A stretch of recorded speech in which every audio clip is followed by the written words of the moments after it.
Buenos días, hermanos, buenos días, hermanas. Continuamos nuestro estudio en la epístola de Pablo a los Gálatas. Hemos llegado hasta el final del capítulo 5 y quisiera, hermanos, que ustedes vayan abriendo su Biblia en este capítulo, en esta carta. En unos minutos más comenzamos con nuestro estudio.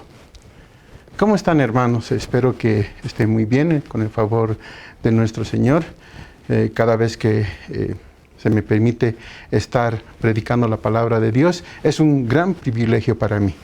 Así que esta mañana vamos a dar lectura a Gálatas, capítulo 5, versículo 22 al 26. Así dice la palabra de Dios. Mas el fruto del Espíritu es amor, gozo, paz, paciencia, benignidad, bondad, fe, mansedumbre, templanza. Contra tales cosas no hay ley. Pero los que son de Cristo han crucificado la carne con sus pasiones y deseos. Si vivimos por el Espíritu, andemos también por el Espíritu. No nos hagamos vanagloriosos, irritándonos unos a otros, envidiándonos unos a otros. Esto es lo que dice la palabra de Dios. Vamos a orar para comenzar con este tiempo y vamos a inclinar nuestros rostros. Vamos a decirle al Señor: gracias, Padre, gracias porque eres tan bueno con nosotros, gracias por tu amor derramado en nuestros corazones, gracias porque nos sostienes, Señor. Esta mañana queremos, Señor, aprender de ti, queremos conocerte mejor. Dios, te pedimos que nos ayudes en esto, te rogamos que nos des dirección con tu Espíritu Santo. Gracias, Padre, y dejamos este tiempo en tus manos, bajo tu guianza. Esto te rogamos en el nombre del Señor Jesús. Amén. Hermanos, el título de la prédica para hoy es Viviendo por el Espíritu. Los Gálatas estaban haciendo algo indebido. Ellos habían aceptado el cambio del Evangelio para seguir algo equivocado. Estaban siguiendo un evangelio de esfuerzo humano. Los judaizantes habían propuesto al Señor Jesús más la ley. Habían propuesto al Señor Jesús más la circuncisión. Es decir, ellos estaban proponiendo otro evangelio, un evangelio distinto, un evangelio aguado, un evangelio diferente a lo que ellos habían recibido. Y cuando nosotros pensamos en legalistas, nos imaginamos a personas muy enojadas, descontentas, condenando siempre a los demás. Sin embargo, no es así. Un legalista, sobre todo, es una persona que está tratando de vivir por su propio esfuerzo, que está tratando de ganarse la voluntad de Dios, se está tratando de ganar el amor de Dios por todo lo que hace.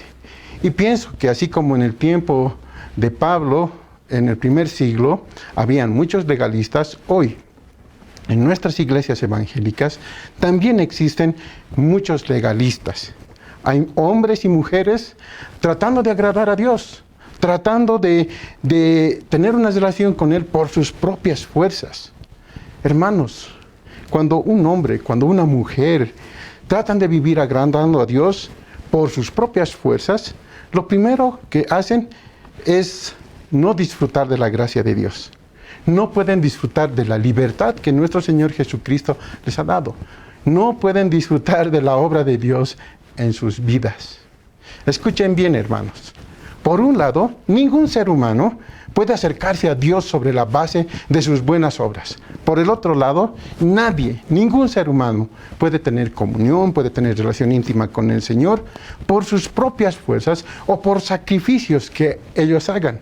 Nadie lo merece. En esta ocasión, Pablo continúa con el tema que ha estado combatiendo y les recuerda a los hermanos de la iglesia de Galacia y también nos recuerda a nosotros que las obras de la ley, los rituales, el guardar los días, no son necesarios para la justificación, para la salvación. Y que si algún cristiano está esperando tener comunión o está esperando tener una relación íntima con Dios, es decir, que está esperando ser santificado por su trabajo, por su obediencia o por estar sacrificándose, está muy equivocado. Ya que al hacer esto, muestra que no está siendo guiado por el Espíritu Santo. Entonces, hermanos, la única forma en la que podemos vivir en santidad es por el Espíritu Santo morando en nuestras vidas. Para entender mejor este tema y continuar poniendo bases sólidas, cimientos sólidos para nuestras vidas, esta mañana vamos a poner mucha atención en lo que la palabra de Dios nos dice. Entonces nuestra pregunta va a ser, ¿cuál es la razón? ¿Cuál es la causa por la que nosotros los cristianos, los hijos de Dios, podemos vivir en espíritu o por el Espíritu? ¿Cuál es la razón por la que podemos mostrar, exhibir el fruto del Espíritu Santo en nuestras vidas? Y los versículos 22 al 24 nos dan la respuesta y nos dan la razón, la causa por la que nosotros podemos vivir por el Espíritu. Y es que nuestras vidas han sido crucificadas y por eso es posible mostrar y exhibir el fruto del Espíritu en nuestras vidas. La palabra de Dios dice así, versículo 22 al 24. Mas el fruto del Espíritu es amor, gozo, paz, paciencia, benignidad, bondad, fe, mansedumbre, templanza. Contra tales cosas no hay ley. Pero los que son de Cristo han crucificado la carne con sus pasiones y deseos. Eso es lo que nos dice la palabra de Dios. Ahora, el apóstol nos ha estado enseñando que el evangelio de nuestro Señor Jesucristo, ese mensaje de salvación, de perdón, trae vida eterna. Nos ha estado mostrando claramente la obra del Salvador en la cruz. Nos ha estado enseñando sobre nuestra libertad en Cristo. Ahora llega hasta este punto donde nos enseña, donde nos muestra cómo debemos vivir, cómo podemos hacerlo y cómo podemos caminar en esta libertad. En su afán, en su preocupación que todos comprendan, Pablo ha utilizado alegorías y diferentes escenas que trajo desde el Antiguo Testamento, con el fin de mostrarnos, con el fin de confirmar que solamente es por fe, que solamente es por la gracia de Dios que hemos recibido esa libertad. Ahora, en este punto, él explica cuál es la razón, cuál es la causa por la que podemos vivir por el Espíritu. La respuesta ya nos dio en el versículo 24. Dijo que los que son de Cristo han crucificado la carne y las pasiones y sus deseos. Pablo, hermanos, es sumamente específico. El verdadero creyente le pertenece al Señor Jesucristo.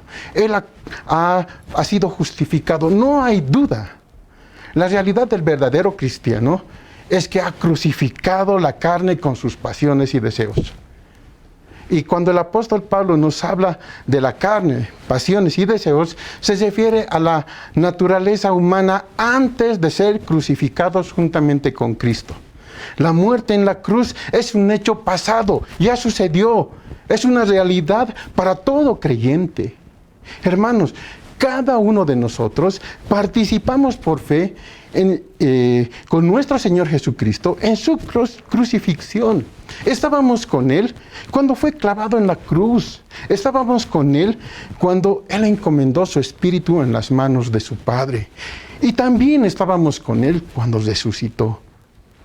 Ahora, estar crucificado con Cristo no solamente es un aspecto intelectual y aceptar y decir, sí, Cristo murió por mí. Es mucho más que eso. Significa que tenemos vida nueva en Cristo. Significa que nuestras vidas, esas vidas nuevas, están escondidas en Cristo Jesús.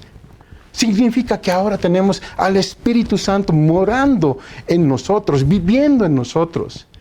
Significa que ahora nosotros, sus hijos, tenemos el privilegio de llamar a Dios el Padre Papito. Le podemos decir Papito.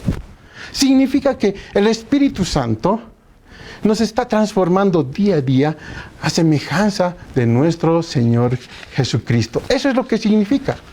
Produce santidad en nosotros, produce fruto en la vida de nosotros.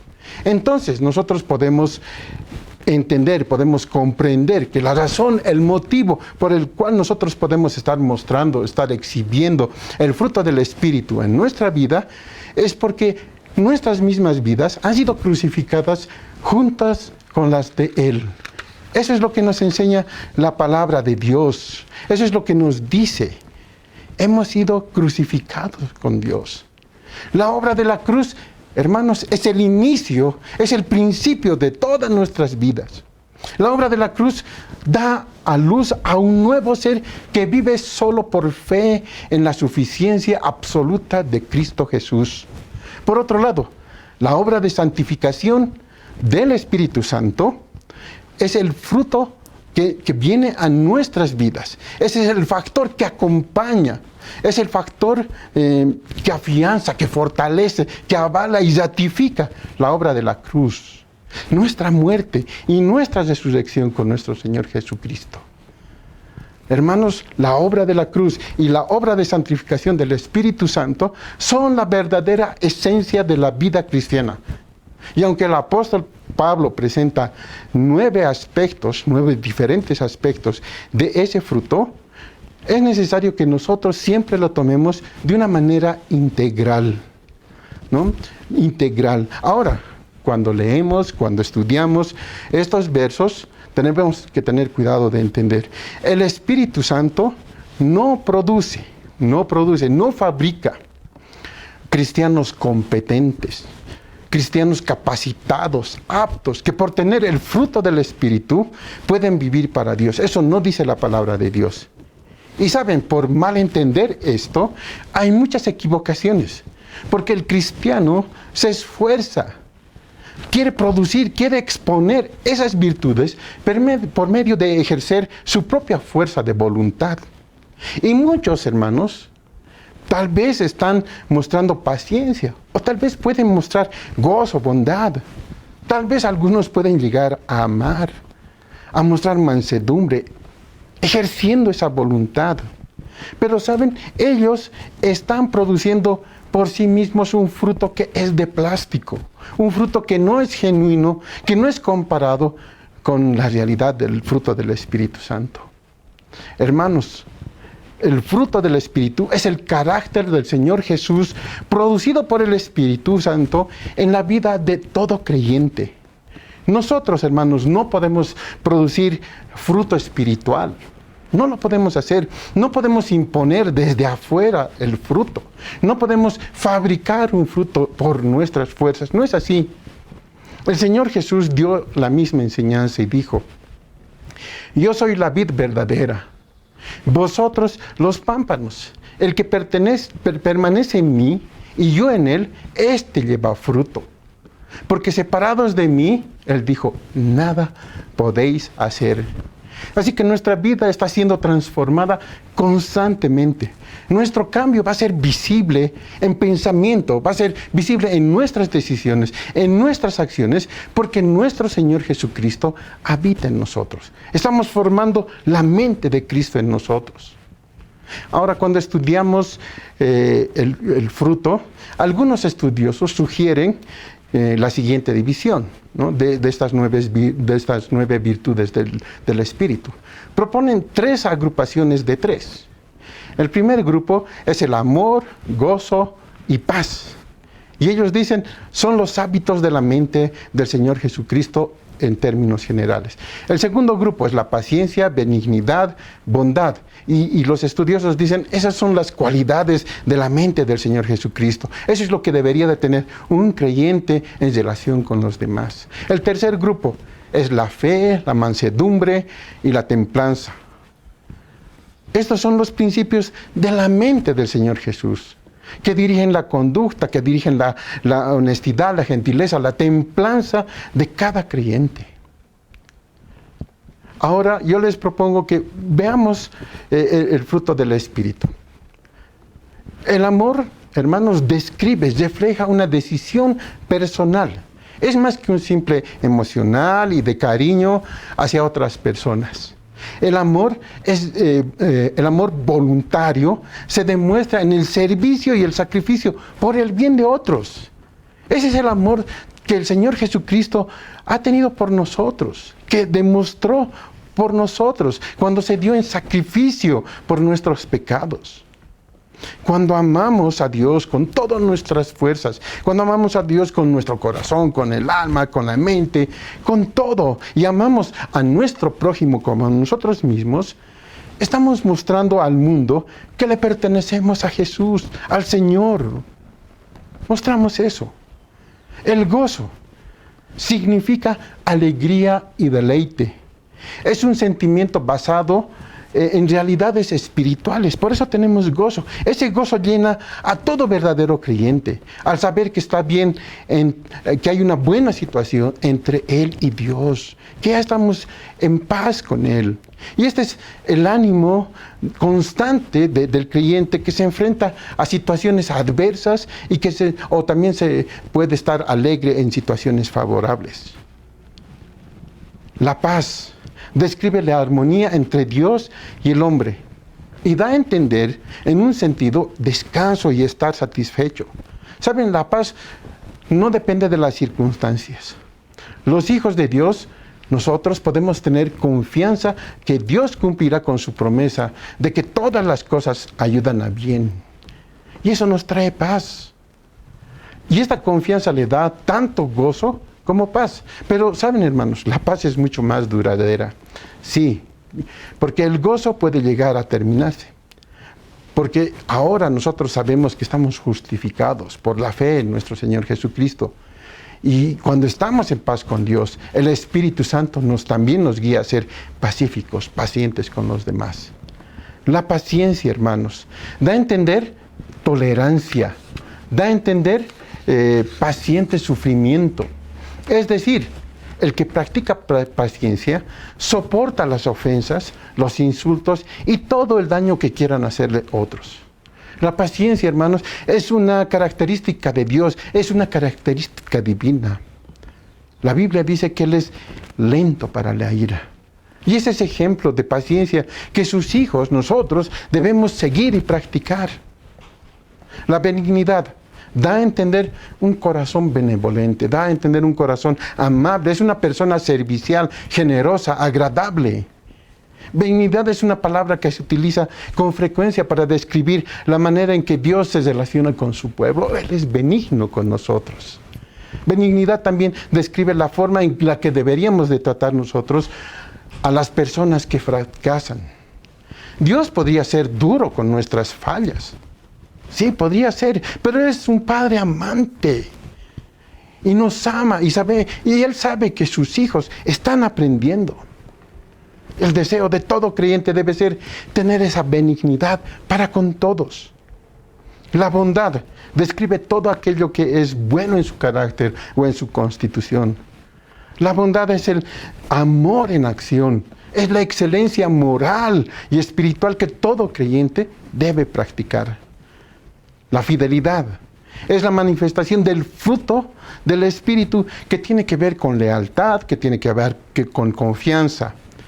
Esta palabra es usada en la Biblia para describir a alguien que es fiel, describe a alguien que es leal en carácter y conducta. Es alguien en quien se puede confiar y de quien se puede depender. El Señor Jesucristo es llamado testigo fiel. Y Dios el Padre guarda sus promesas y Él es fiel en lo que hace. En nuestra fidelidad, hermanos, reflejamos la imagen de Dios en nuestras vidas. No son los grandes resultados que podamos obtener, sino los motivos con los que nos impulsa a actuar los que tienen valor para Dios. La mansedumbre denota suavidad, humildad y también docilidad. Por si acaso, no significa debilidad, no es cobardía ni falta de liderazgo, no es eso. La mansedumbre bíblica, hermanos, se refiere al comportamiento externo de una persona y que viene desde el interior. La mansedumbre bíblica es el temperamento del espíritu del creyente por el cual acepta lo que Dios dice y hace en sus vidas. Y él dice, es bueno lo que hace Dios para mí. Y por tanto, él no se enoja, no se resiste, no disputa, no se niega contra todo lo que viene a su vida. La mansedumbre es la expresión exterior de la confianza interior del creyente. No en uno mismo, no confiamos en nosotros mismos, por supuesto, sino que confiamos en el poder de Dios, quien está trabajando en cada uno de nosotros. El dominio propio. Esto da a entender templanza, O sea, uno que es capaz de gobernar su espíritu. Es la virtud que consta de moderar nuestras inclinaciones y deseos. Nuestro Señor Jesús nos dio un perfecto ejemplo de cómo mantenerse en control, en dominio propio, al no desviarse de la voluntad de Dios. Hermanos, nuestro carácter está siendo formado, transformado, para reflejar el carácter de Cristo Jesús en nuestras vidas, en lo que decidimos, en lo que hacemos, y claro está, en lo que pensamos. En cambio, este cambio es lo que realmente importa para el creyente. ¿Cómo estás viviendo, hermano, tu vida? ¿Tu carácter está siendo transformado? ¿Puedes mostrar el fruto del Espíritu en tu vida? Cuando los hijos de Dios vivimos exponiendo este fruto del Espíritu, se puede ver, se puede apreciar dos aspectos importantes en la vida del creyente. Primero, el fruto distingue, ¿no? Es la marca distintiva del creyente. Y segundo, cuando estamos produciendo, cuando el Espíritu Santo produce el fruto, se puede ver la unidad visible de la iglesia. Esos dos aspectos. ¿Saben? La única manera para el Hijo de Dios, para que Él pueda vivir conforme a lo que Dios quiere, encontrar felicidad al hacerlo, es porque estamos viviendo bajo el dominio del Espíritu Santo, siendo guiados por Él, enviados por Él. Hermano, pones toda tu confianza, toda tu fe en la obra del Señor para tu vida. El fruto del Espíritu no se trata del esfuerzo humano. No, hermanos. Se trata del Espíritu Santo obrando en nosotros, mostrando hacia afuera que nosotros tenemos fruto, porque ya tenemos al Señor Jesús viviendo en nosotros. Nosotros, hermanos, no vamos a poder mostrar todo este fruto por nosotros mismos, por nuestras fuerzas. No es así. Así que debemos confiar, debemos tener fe que el Espíritu está obrando en nosotros. La segunda razón por la que un cristiano puede mostrar fruto en su espíritu es porque nuestra vida diaria puede mostrarse, puede hacer visible ese fruto en nuestra vida diaria. La palabra de Dios dice así en los versículos 25 y 26. Versículos 25 y 26. Si vivimos por el Espíritu, andemos también por el Espíritu. No nos hagamos vanagloriosos, irritándonos unos a otros, envidiándonos unos a otros. Ahora, este texto enseña claramente la diferencia entre andar en el Espíritu y en el andar en las obras de la carne y sus pasiones. Cuando nosotros meditamos en esto, cuando nosotros pensamos en esto, entre la diferencia del andar por el Espíritu y el andar en la carne, podemos ver, y es triste, ¿no?, que la mayoría de los cristianos siguen siendo arrastrados por el pecado que ha quedado de su vida pasada. Siguen siendo arrastrados. Pero Pablo ya nos enseñó, sí, él ya nos mostró, nos recordó sobre este tema. ¿Cómo lo hizo? Primero, él nos identificó con la obra de nuestro Señor. Dijo, el verdadero creyente ha crucificado la carne con todas sus pasiones. Y segundo, nos enseñó que los hijos de Dios anhelamos responder siempre a todas las circunstancias, buenas y malas de la vida, por el fruto del Espíritu. Es decir, tratamos de responder con amor, otras veces tratamos de responder con gozo, paz, paciencia, benignidad, fidelidad, mansedumbre, dominio propio. Hermanos, anhelamos responder con la misma mente de nuestro Señor Jesucristo. Ahora, es importante que nosotros veamos el contexto del pasaje que estamos estudiando. Este contexto viene desde el capítulo 5, versículo 16, y quisiera que demos lectura a ese versículo. Capítulo 5, versículo 16 dice así: Digo pues, andad en el Espíritu y no satisfagáis los deseos de la carne. Es así como comenzó este pasaje. Y ¿saben? Terminan con las palabras, andemos también por el Espíritu. Así termina. Y estas palabras nos llevan a entender que el carácter la esencia de la vida del cristiano es andar por el Espíritu. Algo interesante que debemos tomar en cuenta es que cuando comienza este verso, comienza con la palabra sí. En español es una conjunción e indica duda, indica una posibilidad que la acción se efectúe. Vamos a poner unos ejemplos. Si está lloviendo, no voy a salir. Si hay café, voy a tomar una taza. En este caso, en el contexto de los versículos que estamos viendo, la palabra sí se traduce de una cláusula que no muestra, que no indica dudas, que no indica posibilidad. Más bien es una cláusula que muestra una realidad. Así que nosotros deberíamos de leer los versos, el 25, ya que vivimos por el Espíritu, andemos también por el Espíritu. Entonces Pablo no está dudando de su propio vivir por el Espíritu, no está dudando del vivir por el Espíritu de los creyentes. Él está usando este hecho para mostrar a los hijos de Dios que es una realidad. Y con esto quiere animarles a que anden por el Espíritu. No olvidemos, hermanos, ya que vivimos por el Espíritu, andemos también por el Espíritu. ¿Pero qué significa esto? Por ejemplo, la palabra andar en el versículo 16 que dimos lectura es distinta a la palabra andar del verso 25 que estamos estudiando. Recordemos un poco. Pablo ha estado hablando de la libertad que tenemos, dio un mandato en el versículo 16. Él dijo, andad en el Espíritu y no satisfagáis los deseos de la carne. La palabra andar, hermanos, de ese versículo 16 se refiere a caminar alrededor. Describe todas las actividades de una vida individual. Nos está hablando de una acción continua, de un modo de andar, de un modo de vivir habitualmente en el Espíritu Santo, en contraste con satisfacer los deseos de la carne. La palabra satisfacer nos habla de consumir o llevar a cabo todos esos deseos pecaminosos.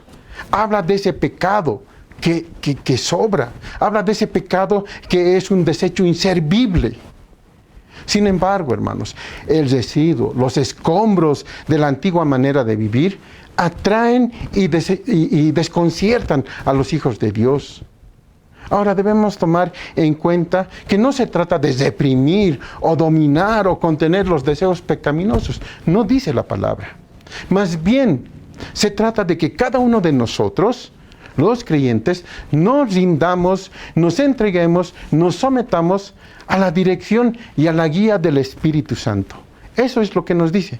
Y saben, hermanos, la única manera de estar conscientes de que estamos siendo atraídos o seducidos por los antiguos deseos que aún quedan en nuestra vida es porque hemos sido alcanzados por el Señor Jesucristo.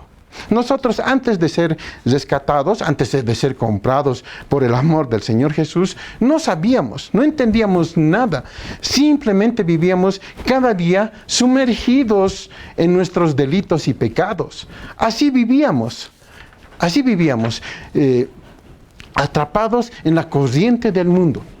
Es únicamente cuando tenemos vida nueva que podemos darnos cuenta que nuestra lucha es una realidad.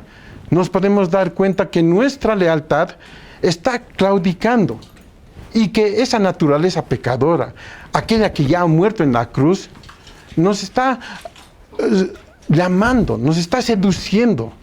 Pero está en ruinas, está destruida. Eso es lo que debemos recordar. Pero también ha dejado restos, vestigios, sobras, residuos de lo que era antes. En el Nuevo Testamento es común encontrar los versículos que nos hablan del poder del Espíritu.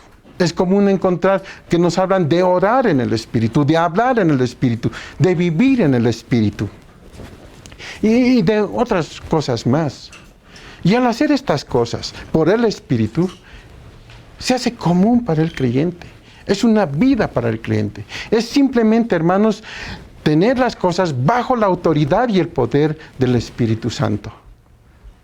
El andar diario, constante y enfrentando la rutina de cada día conviviendo con esas actividades, con problemas, con decisiones de cada día, eso es lo que hace el Espíritu Santo, hacer que nosotros vivamos de esa forma. Pero ¿qué significa la palabra andar en el versículo 25? ¿Cuál es la diferencia? La palabra andar de este verso 25 se refiere a una fila, a una hilera, a una línea. La idea básica de esta palabra es avanzar o dar pasos en orden en una fila o en una línea de gente. Es decir, nos da a entender que debemos tener en mente la relación con otras personas, con otros creyentes. Y ya que sí somos creyentes, podemos vivir nuestras vidas con otros creyentes, siguiendo el ejemplo que otros cristianos tienen hacia nosotros. Hermanos, hermanas, podemos vivir una vida en fila junto con otros creyentes, si humildemente nosotros nos sometemos al Espíritu. Y ya que somos cristianos, nos sometemos al Espíritu. Así que nuestras relaciones con otros van a ser en armonía. Podremos aprender, podremos imitar a esos cristianos ejemplares y viendo esas características seguirlos. Y también, cuando nosotros vivimos por el Espíritu, podremos corregir, ¿no?, a otras personas y corregirnos los unos a los otros cuando veamos la necesidad de hacerlo. Y este tema lo vamos a ver la próxima semana con Miguel. Así que estén atentos. Hermano, quisiera que responda unas preguntas en silencio. ¿Estás viviendo por el Espíritu? ¿El Espíritu te guía? ¿El Espíritu dirige tus pasos? ¿Estás dispuesto a vivir en una fila con los demás hermanos de la iglesia? Y estoy seguro que las respuestas que dieron fueron sí. Sí, estoy viviendo por el Espíritu, me está dirigiendo el Espíritu. Y saben, eso me alegra mucho, mucho. Pero quisiera que veamos el consejo que nos da Pablo en el versículo 26. Nos dice así: no nos hagamos vanagloriosos, irritándonos los unos a los otros, envidiándonos unos a otros. La palabra vanaglorioso significa ser orgulloso, creído, vano. Es decir, que cada uno de los creyentes corremos peligro. Podemos llegar a tener o a formar una opinión errónea y exaltada de nosotros mismos y de las cosas que nosotros podemos llegar a hacer. Entre más en línea caminemos con los otros, guiados por el Espíritu, más vamos a poder experimentar crecimiento, vamos a poder experimentar cambio en nuestras vidas. Sí, entonces, hermanos, nosotros podemos descarrilarnos, debemos tener cuidado. Podemos estar pensando que es por nosotros mismos que estamos mejorando, que somos obedientes. Podemos pensar eso. Hermanos, no podemos perder de vista, no podemos olvidar que es el Espíritu Santo que está obrando en nosotros, quien debe recibir todo ese crédito por todo lo bueno, por todo lo que hacemos. Los cristianos no debemos jactarnos. La palabra de Dios nos dice: cuidado con hacer vana su vida, cuidado con ser orgullosos en su corazón, cuidado con hacer las cosas para mostrarse, para aparentar que tienen triunfos espirituales. Todo lo contrario, con humildad deben considerar a los otros, como mejores a ustedes mismos. Eso dice la palabra. El orgullo puede llevarnos a juzgar a otros, hermanos. O es más, nos puede llevar a tratar de corregir a otros de una manera legalista. Sí, midiéndonos con los demás, con lo que ellos deben hacer, porque nosotros hacemos. Al tratar de hacer que otros sean como nosotros, podemos provocarlos. Y la palabra provocándonos da a entender un reto, una provocación a un pleito o a una competencia. Si tenemos orgullo en nuestras vidas, eso nos puede llevar a desear competir con otros, para demostrar a ellos o demostrarnos nosotros mismos la superioridad que nosotros tenemos. El orgullo también nos puede llevar a tener envidia. Es tan amargo, tan sombrío, tan triste para el carácter del cristiano envidiar a los que en cierto sentido quizás son superiores a nosotros. Como lo es el que nosotros mismos nos sentamos superiores a los demás.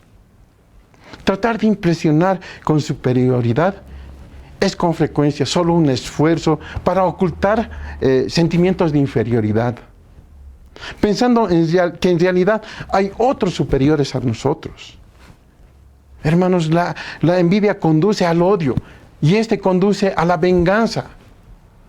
Debemos tener la mente de Cristo y saber que el orgullo no viene de Dios.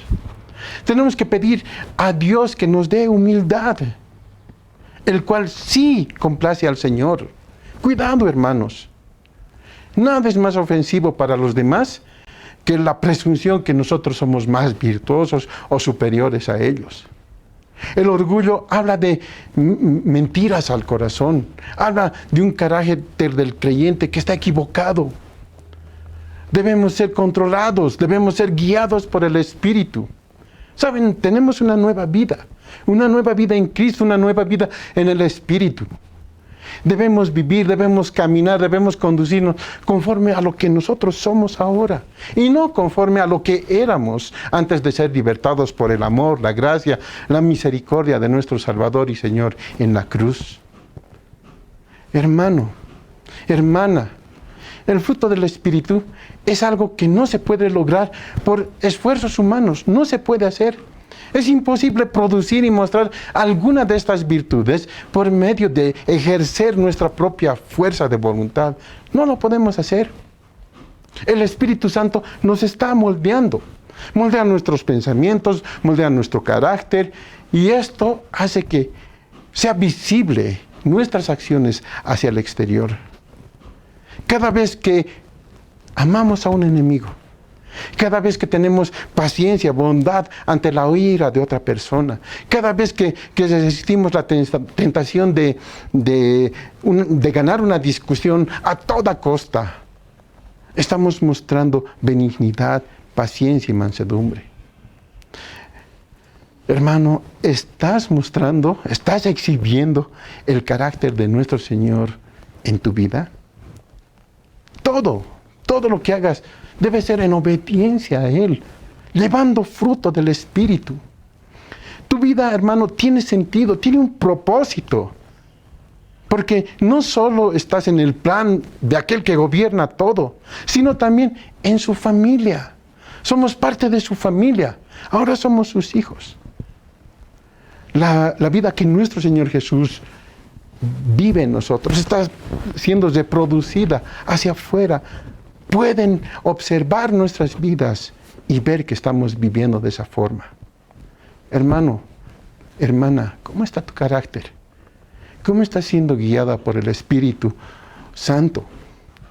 ¿Cuánta gente con la que trabajas o con la que estás en el colegio, cuánta gente con la que vives podría decir que tienes esas cualidades del fruto? El amor, la paciencia, la benignidad, la paciencia, la mansedumbre, son cualidades que te describen, hermano. O tal vez estás tratando por tus propios esfuerzos, por tus propias fuerzas, mostrar el amor, mostrar las buenas cosas que nosotros estamos engañando, pensando que es el Espíritu Santo el que hace. ¿Cómo estás viviendo, hermano? ¿Cómo estás viviendo, hermana? Esta palabra es un desafío para nosotros. Andemos, vivamos por el Espíritu. Podemos hacerlo, porque nuestra vida ha sido crucificada juntamente con la del Señor Jesús. Y ahora, ya que vivimos en el Espíritu, andemos por el Espíritu. Vamos a orar, hermanos. Vamos a inclinar nuestros rostros. Vamos a hablar con nuestro Señor. Padre, queremos rogarte que nos permitas tener el mismo sentir que tuvo nuestro Señor Jesucristo. Padre, ayúdanos a mostrar el fruto del Espíritu, que podamos exponerlo, que podamos exhibirlo día a día, que podamos responder las situaciones que vienen a nuestras vidas con la mente de Cristo, siendo benignos, siendo amorosos, teniendo paciencia, siendo leales con otros, Señor. Te rogamos, Padre, que nos ayudes. Te pedimos que nosotros podamos confiar en ti y solamente en ti, en toda la obra que has hecho y continúas haciendo, en esa obra en la cruz y ahora en la obra de santificación que está haciendo el Espíritu en nosotros. Gracias, Padre, porque has dejado este texto de tu palabra para que nosotros aprendamos, para que nosotros crezcamos. Gracias, Dios, te damos. En el nombre de Jesús. Amén. Amén, hermanos. Gracias. Buenos días. Que nuestro Señor Jesucristo les bendiga.